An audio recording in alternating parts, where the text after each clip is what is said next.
Hey guys, this is Sahil from alphabetazone.com, and in this video I will show you how to off the notification for email on Pinterest account.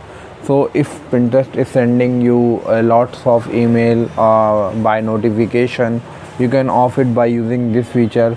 First you need to open your Pinterest account and click on the profile icon.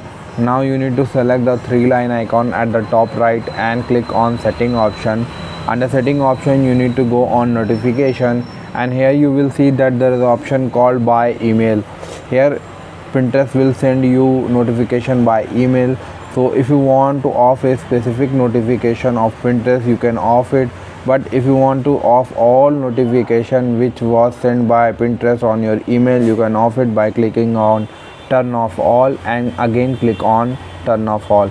Now all the notification from Pinterest on your email will be stopped immediately. I hope this guide was helpful and you will be able to off the notification for your Pinterest account. If you like this video, please subscribe to our channel and visit our website alphabetazone.com.